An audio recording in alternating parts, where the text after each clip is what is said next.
Assalamualaikum warahmatullahi wabarakatuh. Perkenalkan, nama saya Rahmawati dari kelas Ilmu Komunikasi C dengan NIM 50700120087. Baiklah, dengan pembuatan video ini saya akan memaparkan sedikit materi tentang kegiatan jurnalistik dan media-media massa serta pengelompokannya. Oke, langsung saja kita masuk ke kegiatan jurnalistik.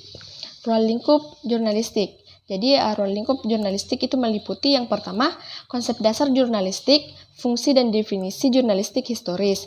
Yang kedua, keragaman dan karakteristik pemberitaan, termasuk bentuk pemberitaannya dalam melaksanakannya dan menyelesaikannya dengan media dan tren pemberitahuan. Yang ketiga, profesi jurnalis dan lembaganya. Kemudian keempat, menerapkan jurnalistik, termasuk jurnalistik bahasa, teknologi jurnalistik, dan berbagai sumber jurnalistik. Kemudian yang kelima, semangat moral dalam kegiatan pemberitaan tercermin dalam. Oke, selanjutnya kita masuk ke dasar-dasar jurnalistik. Yang pertama, news. Berita adalah berita. Berita diartikan sebagai bentuk tulisan non-fiksi, berdasarkan peristiwa faktual atau peristiwa yang pernah terjadi, dan peristiwa aktual atau peristiwa terkini. Laporan tentang fakta nyata yang menarik perhatian, dianggap penting, dan dianggap luar biasa. News sendiri secara harfiah berarti kunci atau baru. Jika disingkat, news singkatan dari North, West, South, and East. Ini menunjukkan bahwa berita adalah berita dari segala penjuru seluruh dunia, dalam bentuk pertanyaan yang meliputi pertanyaan-pertanyaan atau biasa disingkat 5W tambah 1H. Yang kedua adalah views.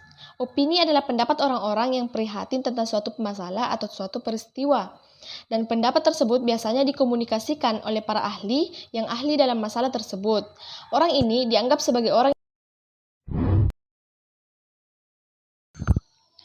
ini disebut sebagai orang yang diandalkan dan dapat dipercaya, yang dapat mendiskusikan masalah atau peristiwa yang akan menjadi suatu berita. Kemudian kita masuk pada jenis media massa dan pengelompokannya. Kita tahu sendiri bahwa media massa merupakan alat yang dipakai untuk menyampaikan pesan-pesan dari sumber kepada orang banyak dengan menggunakan alat-alat komunikasi seperti surat kabar, televisi, dan radio. Media massa merupakan faktor lingkungan yang mengubah perilaku orang banyak melalui proses pelaziman klasik, pelaziman belajar sosial atau proses operan. Kedua fungsi media massa tersebut adalah media massa yang memenuhi fantasi ataupun kegiatan atau kebutuhan informasi. Ada banyak media massa yang digunakan dalam kehidupan sehari-hari, contohnya TV, film bioskop, surat kabar yang sering kita nonton, yang sering kita baca, yang beroperasi dalam bidang edukasi, rekreasi, dan informasi atau biasa hiburan dan penerangan. Oke, kita masuk ke jenis-jenis media massa dan pengelompokannya. Yang pertama itu ada media cetak.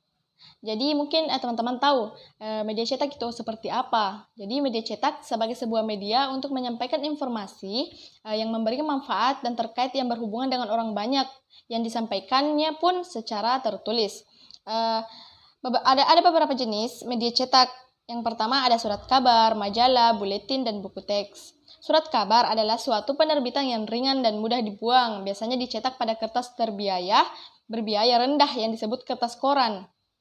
Kemudian majalah adalah penerbitan yang dicetak menggunakan tinta pada kertas. Kemudian buletin merupakan sebuah selembaran kertas yang dicetak pada beberapa waktu tertentu saja.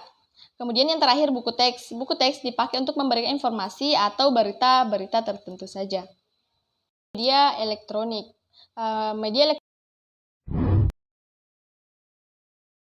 Kemudian yang kedua ada media elektronik.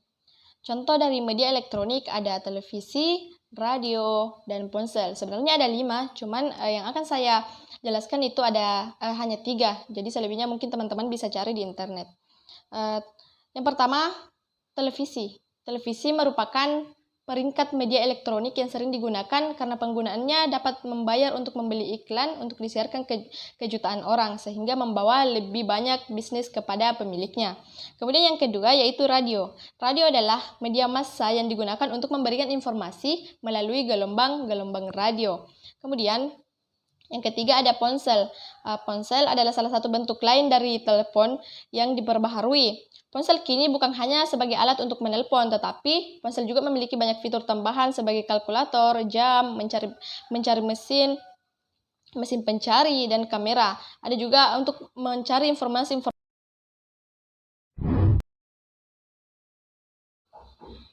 Kemudian yang ketiga, media online. Media online atau media sosial merupakan suatu media massa dari salah satu media massa, media cetak dan media elektronik. Pada masa ini, media sosial tengah mengalami masa peningkatan yang sangat maju karena didukung oleh perkembangan teknologi dan informasi yang sangat maju dan canggih. Media sosial memiliki ciri-ciri sebagai 1. Pesan. Pesan yang disebarkan tidak hanya untuk satu orang, melainkan untuk semua orang banyak. Contohnya pesan melalui SMS atau internet, atau biasa yang kita gunakan yaitu WhatsApp. Kemudian yang kedua, pesan yang disebarkan bebas tidak harus melalui satu aplikasi gatekeeper. Yang ketiga, pesan yang disebarkan lebih cepat dibandingkan media lainnya. Kemudian yang terakhir, penerima pesan dapat menentukan waktu interaksinya. Itulah bagusnya menggunakan media-media online, sehingga saat ini media online itu semakin berkembang pesat di era modern saat ini. Mungkin itu saja yang sempat saya paparkan. Lebih